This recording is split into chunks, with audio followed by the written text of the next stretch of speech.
Embarque, o podcast de todos os destinos. Prepare o passaporte e escolha o seu próximo destino de viagem. Para ouvir quinzenalmente em nitfm.pt. Bem-vindos ao Cartão de Embarque, e se chegas a este episódio ainda imbuído do espírito da Páscoa, ficas a saber que o destino de hoje tem uma das tradições mais peculiares do mundo. Vamos até à Noruega, o país que durante a Páscoa mergulha em policiais.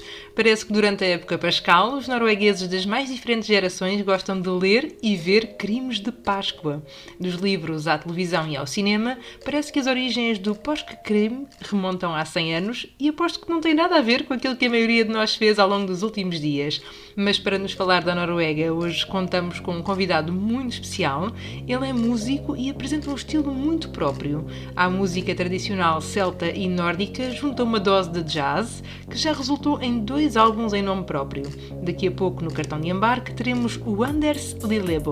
Em Portugal, encontramos alguém que gostou muito de descobrir a Noruega e que conseguiu encontrar formas económicas de o fazer. Ela é enfermeira e foi em plena pandemia que criou a página da World in Flash para mostrar aquilo que vê pelo mundo. Connosco, a Rita Figueiredo.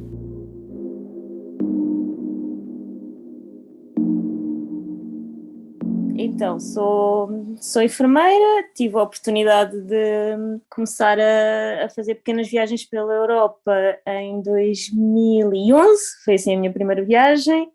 Depois trabalhei no Reino Unido, que acabou também por potenciar ter mais oportunidades de viajar.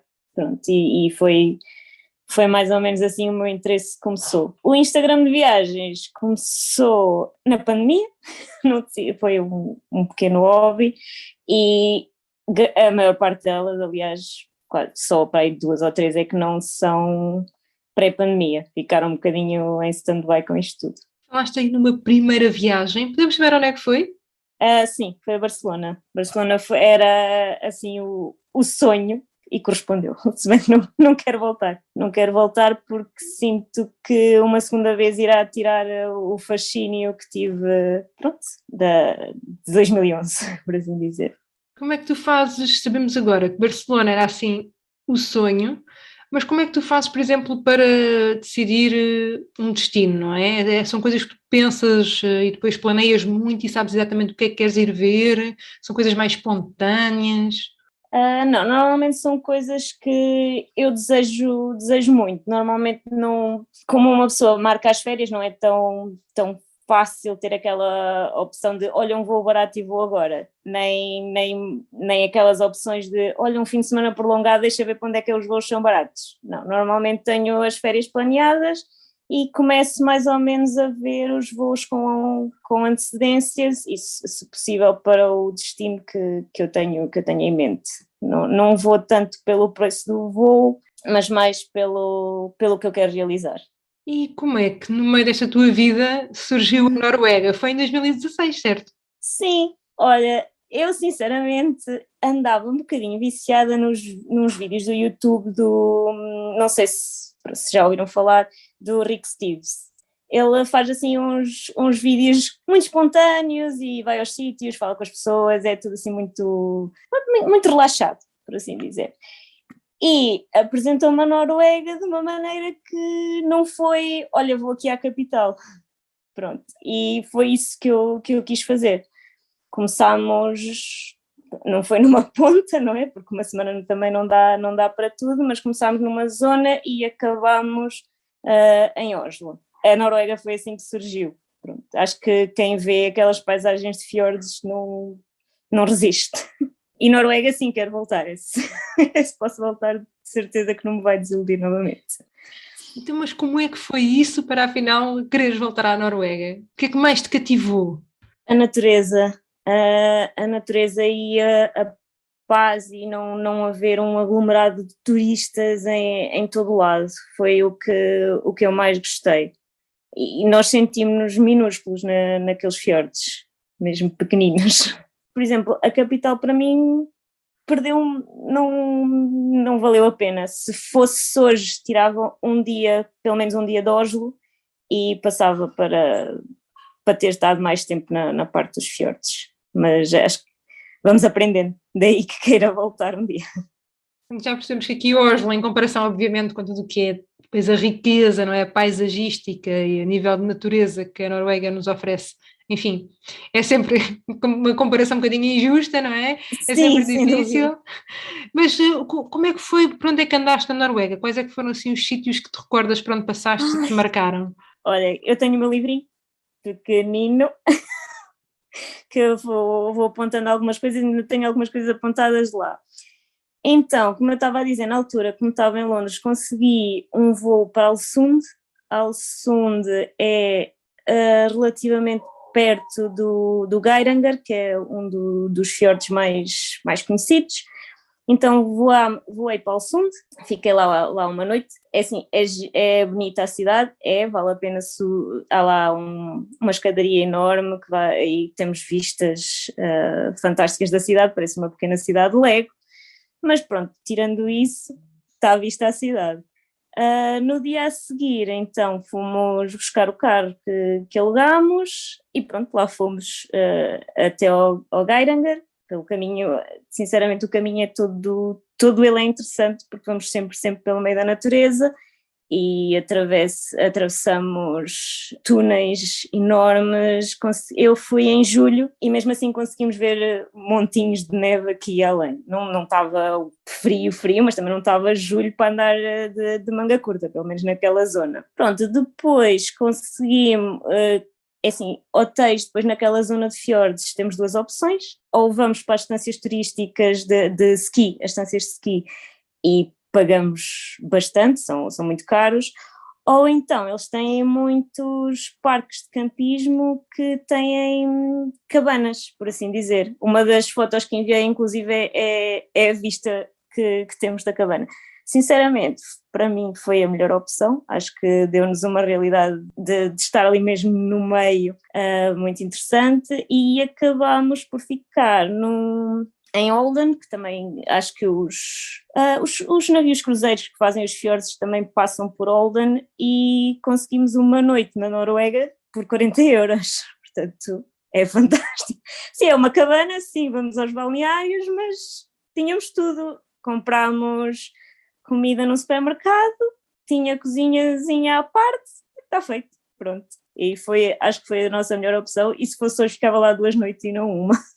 Mas também é super importante porque às vezes, e era isso também depois que te ia perguntar mais à frente, e agora especificamente sobre o alojamento, não é? O sabermos que estes países nórdicos às vezes são destinos que nós automaticamente afastamos porque, epá, é impossível, não é? Para o meu plafond é impossível. Mas consegue-se, se calhar, procurando um bocadinho, encontrar pelo menos algumas alternativas que fiquem mais em conta. Sim, sim, sem dúvida. Não vou dizer que é um país barato, não, de todo. Se me perguntares se almocei ou jantei alguma vez em restaurante, eu acho que não. Pelo menos que eu me lembre, acho que Noruega não foi um sítio para restaurante. Inclusive, quando tivemos o carro, comprámos pão, queijo, pronto, assim, um almoço improvisado, mas foi das melhores refeições que fiz, porque foi abrir a bagageira do carro, sentar-nos e estar ali com o fiord à frente. Sem dúvida que foi o melhor restaurante que podemos escolher.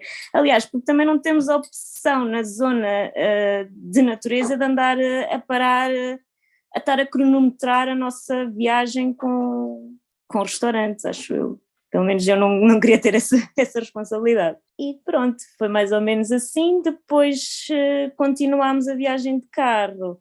É assim, quando eu digo a viagem de carro, muitas vezes foi, pelo menos, eu não sei se foram 2, se foram 3 vezes que andámos mesmo de ferry. O carro entra no ferry e atravessamos assim, porque nem sei como é que é dar a volta, mas acho que dar a volta é impossível. Então pronto, lá fomos, devagarinho, até Bergen. Em Bergen ainda conseguimos, com o carro ainda fomos ver uma daquelas igrejas que eles têm todas em madeira, já tinha ardido não sei quantas vezes, já foram construídas, são todas assim. E pronto, entregámos o carro. A história do carro, o único senão é que como pegámos nele num lado e entregámos no outro, temos sempre que pagar uma taxa e aí sim acaba por o aluguer ficar um bocadinho mais caro. Mas a opção era voltar para trás e depois tínhamos que chegar a Bergen de outra maneira, que o preço acabaria por ser ela por ela, e acho que era uma perda de tempo não seria, porque havíamos de fazer outra rota, mas não valia a pena de todo. Bergen é lindíssimo, podemos subir no funicular para ter a percepção toda da cidade. Eu recomendo subir no funicular e depois à vinda podemos vir perfeitamente a pé, sempre a descer, é tranquilíssimo. Nós só fizemos pronto, a viagem de funicular para cima e depois o resto viemos a pé, também é super tranquilo.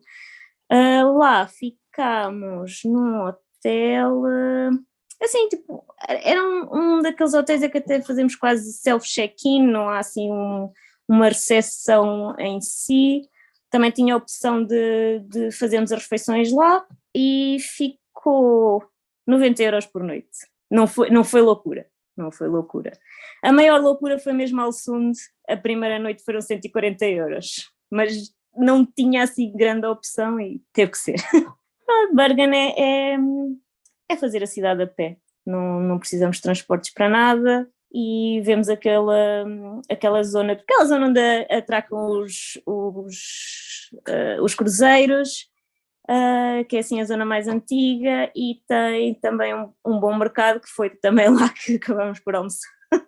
Essa parte é fundamental, essa parte do abastecimento. Sim, é supermercados e mercados.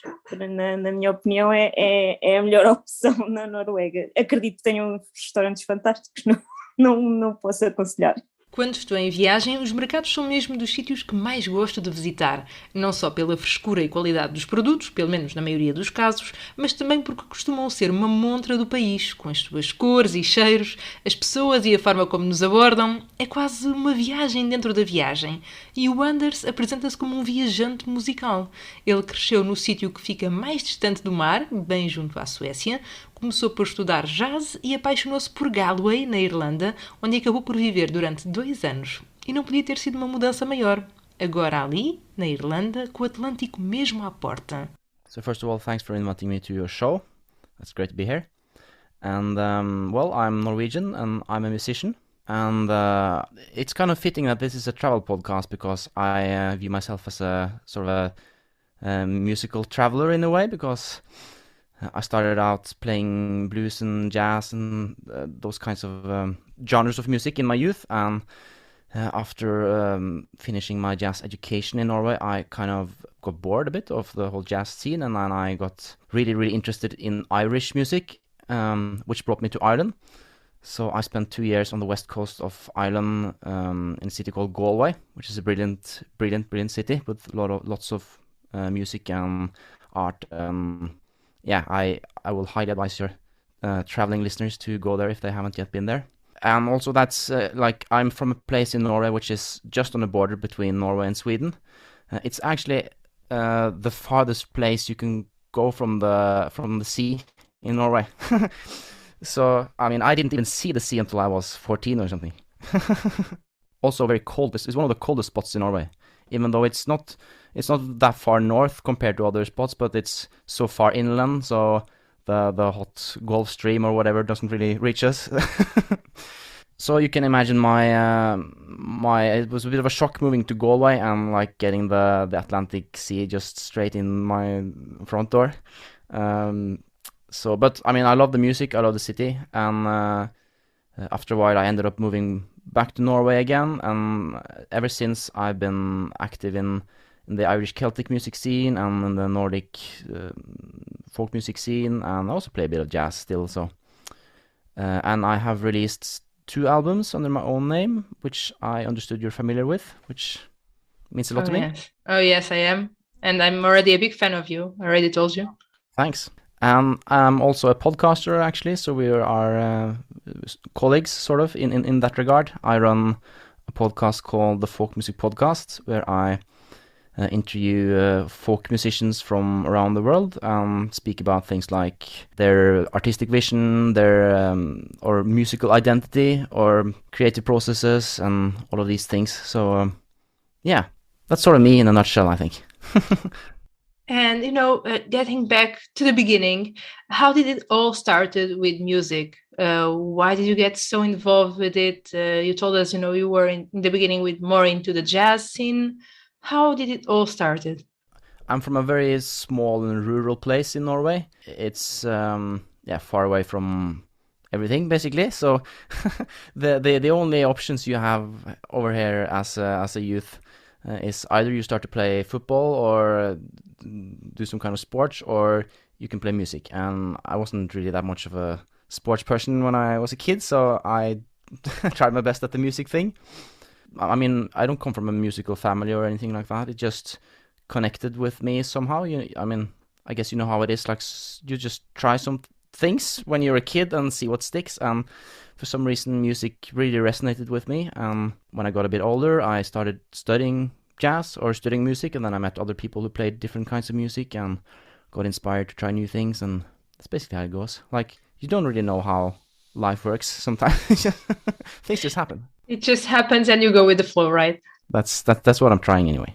And you told us about your village, and precisely your second album is called Homecoming. And I must confess, I'm really into it right now. But how was the process with Homecoming? Because you were back to the farm you grew up in, right? How was it for you? Yeah, so the reason I call that album Homecoming is that I moved out from this place that I'm from, which is called Engerdal, by the way. And so I was quite young when I moved out, and I didn't really see myself coming back ever because I was ready to see something new. And then I went to Ireland, and I went to different cities in Norway, and I lived for a year in Sweden, and did all these different things. But that at some point I just got a bit tired of the high cost of living in the city and all the noise and stuff. So I figured, hey, I can always move back to the farm for a couple of months just to chill out and get some rest, because we had the house, or my family had an empty house at the moment because my grandparents had passed away. So I figured I could always just stay in that house for a couple of months. But then I really enjoyed coming back to my hometown and living in a big house and that whole countryside lifestyle where you have nature just outside your front door. And so I've actually been living here ever since. Like, this must be like 4 years ago or something. So you moved on with success. How would you describe this region, and what's the main difference? We understand that it's a rural area, right, when compared to maybe other parts of Norway? Yeah, so if any of your listeners are familiar with Norwegian geography at all, it's about 3.5 hours drive north of Oslo, which is the capital. It's cold and it's very dry, but it's beautiful. Like, I mean, I suppose I'm not really objective in this regard because I grew up here, but I really like the scenery and the nature we have up here. We have a big national park called Femundsmarka National Park, which is great. This is very varied nature. We have like fairly high mountainous regions and marshes and lots of lakes, and so it's great for hiking, great for fishing. Yeah, great for just coming out and being in nature, basically. What about the rest of the country? Do you have some other favorite spots? What would you advise us to just go there and explore in Norway? One of the joys of being a musician is that you get to travel a lot, which is something I really enjoy. And also, when you're a musician, you tend to go to places where you probably wouldn't have gone otherwise as a tourist. I mean, the most famous spots in Norway are on the west coast, as you may know, like with the fjords and all that very dramatic scenery, high mountains, very impressive nature.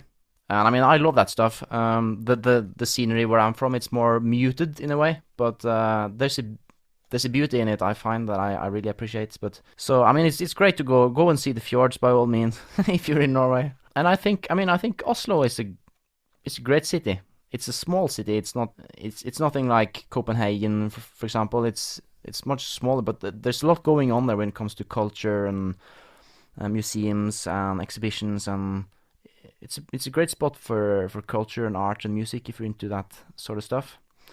And I would also recommend going to the north of Norway if you're ever able to do that, because there's a different vibe up there. People are really friendly and straightforward. Because Norwegians can be a bit, how should I put it?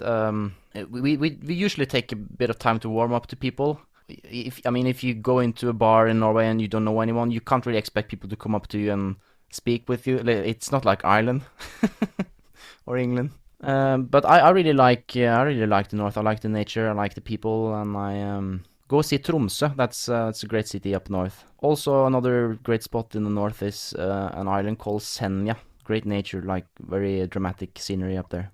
And you mentioned all these spots. Also about this, how you would describe more or less Norwegian people. How is all this connected somehow to some Norwegian main traditions, or main standards? Are you like kind of a traditional nation? You have some main lines that guide the Norwegian people, and that come from the past, or does it make any sense at all, or not really? So I suppose it's, in one way, Norwegians tend to be aware of our past and like traditional Norwegian lifestyle and art and culture and all that stuff. But at the same time, we're also most of us are fairly far removed from it. Like we're very, it's kind of strange to talk on behalf of every Norwegians, I find. Well, here's the thing. Like we're a fairly young nation as well. Like Norway hasn't really been an independent country for more than 100 years, a little over 100 years. We got our independence from Sweden in 1905. And I think it comes with being a young nation that you're, in one way, very aware of your own cultural heritage, but at the same time, also maybe a bit insecure about it. Yeah, I think there's a duality to it. Like, I think Norwegians are, on the one hand, fairly traditional, but at the same time, we are also very... it's a fairly liberal country when you're looking at the world as a whole, but at the same time there's still like an element of the traditional Norwegian soul in there. So yeah, come and see for yourself. I think it's kind of a balance that it's the healthy way to do it. Just don't forget your roots, your traditions, who you are, and just keep living and adapt to the new days. And connecting this, the tradition, the people, the culture. How does it reflect on music? What can you tell us about the Norwegian music? Traditional music has had a big part, has been a big part of Norwegian culture going back hundreds and hundreds of years. And these days it's not as visible as it used to be 100 years ago, obviously, because there's a lot of other types of music, but there's a very strong community around traditional music in Norway, and there's some really, really good musicians and performers. So if you're ever in Norway and if you have a chance to see traditional music, it's not as easy to find as perhaps in Ireland, where I remember when I was living there, you felt like you were stumbling over traditional music everywhere. In Norway, you have to know where to go and who to ask and what to look for. But personally, I think Norwegian traditional music is very, very beautiful, and as most forms of traditional music in this part of the world is dance music, most of it, historically speaking.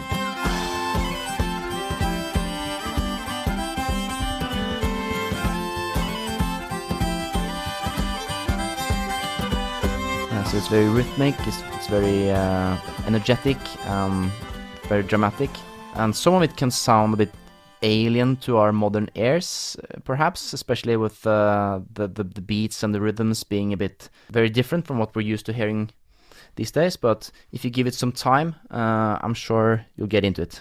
Eu entrei completamente na onda, tanto ao ouvir o Anders como ao ouvir os Sever, a banda norueguesa e sueca que nos acompanhou por uns momentos. O Anders não deixou de falar nas paisagens dramáticas do oeste norueguês, marcadas pelos fiordes, mas frisou que o norte é uma boa aposta para os viajantes, deixando na nossa lista a cidade de Tromsø e a ilha de Senja. Esta é a segunda maior ilha do país, com todas as suas montanhas, águas turquesa, vida animal e, no tempo certo, com auroras boreais. Tudo isto isto bem longe da sua terra natal, onde ainda podemos explorar os lagos e pântanos do Parque Nacional Femundsmarka. Por agora, voltamos à cidade de Bergen e à Rita, que nos vai explicar como o Norway in a Nutshell pode ser uma boa opção para quem vai à descoberta da Noruega. Em Bergen fizemos assim também o estrago, entre aspas, da viagem, que é fazer o Norway in a Nutshell. Basicamente, compramos um pack em que fazemos comboio, autocarro, barco, o barco que vai pelos fiordes, novamente um comboiozinho antigo que faz a viagem assim mais lentinha lá pelo meio das montanhas e acaba até por parar numa das cascatas.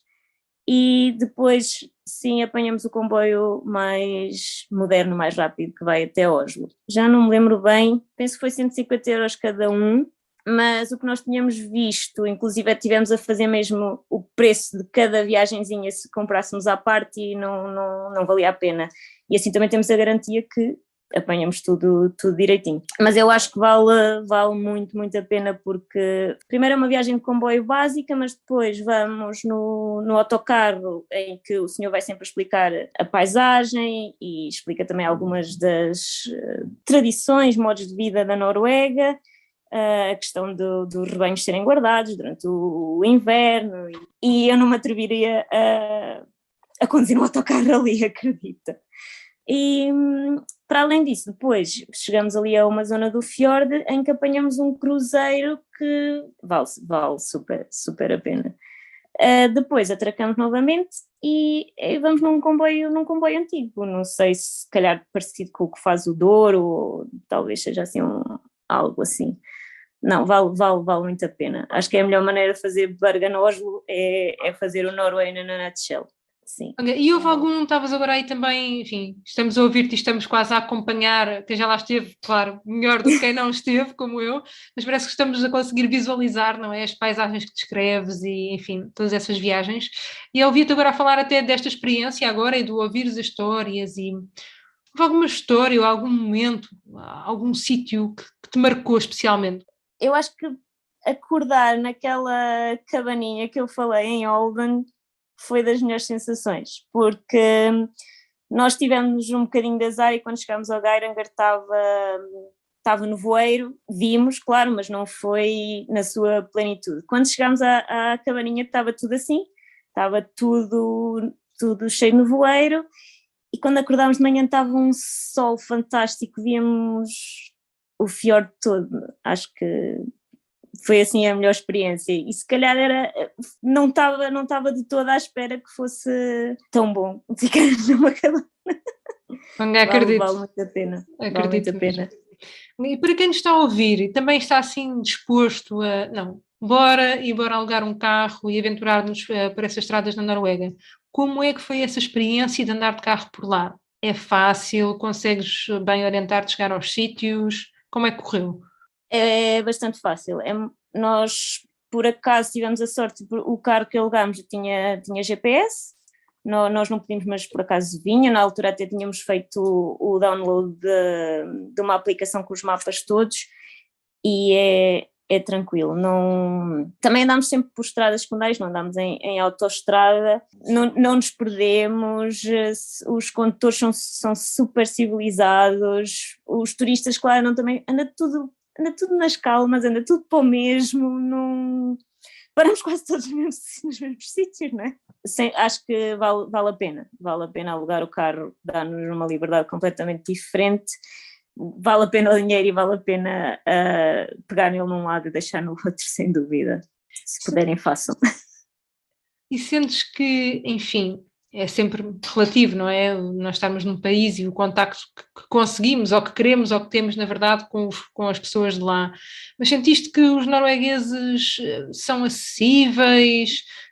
Acredito que também a falar inglês, provavelmente com facilidade. Como é que é na perspectiva de quem está a viajar? Quem é que encontra por lá? Olha, todos falam inglês, não tive problema absolutamente nenhum na barreira linguística. Não encontrei ninguém antipático, nem ninguém nos tratou mal, nem houve aquela situação como se calhar em alguns países existe, de não quererem falar inglês apesar de saberem. Não houve nada disso, foram muito receptivos. Não posso dizer que tive assim um contacto muito grande com eles, até porque não estava a viajar sozinha, mas das pessoas com quem privei e em todos os hotéis, alojamentos, não, foi sempre tudo, foram sempre muito prestáveis em tudo, sim. É um país que tu aconselhas? Aconselho sem dúvida, como eu disse, quero voltar. Quero voltar, se calhar para outras zonas, gostava muito também de fazer a parte mais norte da Noruega, adorava ir às Ilhas Lofoten, um dia, quem sabe, mas sim, aconselho muito. Mesmo o Oslo, apesar de eu dizer que foi o que eu gostei menos, vale a pena, o Oslo ficou em grande desvantagem porque foi a última cidade, depois de tanta maravilha, chegar a Oslo tinha que ser mesmo muito espetacular e não correspondeu. Acho que sim, e já sabemos que é sempre ingrato, tem de ser mais no princípio, que é para não ficar ali em pé, desigualdade. Fazer a viagem ao contrário. Rita, já nos falaste aqui também da tua página e de como surgiu durante a pandemia, não é? Aqui acho que todos os viajantes e as pessoas pelo menos gostam de descobrir um bocadinho do mundo, ainda estamos assim a tentar recuperar de anos que, enfim, não só a nível de nos barrar, efetivamente viajar, mas enfim, todo o contacto social, todas as nossas interações e descobrimento do outro. Como é que tens alguma viagem em mente, além de sabermos que queres voltar à Noruega, mas como é que tens pensado, se tens pensado alguma coisa sobre isto, como é que está um bocadinho a tua vida neste momento? Não está fácil. Pronto, no final de abril irei à Madeira, mas Madeira é o destino seguro, por assim dizer. Perante toda esta situação, pronto, nós sempre pensei que a esta altura pudéssemos viajar mais livremente e guerra na Ucrânia, medo, pronto, olha, vamos para a Madeira, foi um bocadinho assim. Viagens de sonho que estão arquivadas, era a viagem que tinha planeada para 2020, os voos já estavam comprados, era Singapura e Indonésia, foi uma pequena facada, vamos ver quando é que é possível voltar lá. Lá e à Noruega, claro, que podemos revisitar através das fotos da Rita. Se quiseres ver aquilo de que falámos, passa pelo Instagram do Cartão de Embarque. Aproveita e deixa o teu feedback. Por hoje é tudo. Obrigada à Rita, ao Anders e a ti que estás desse lado. Quanto a nós, até ao próximo destino.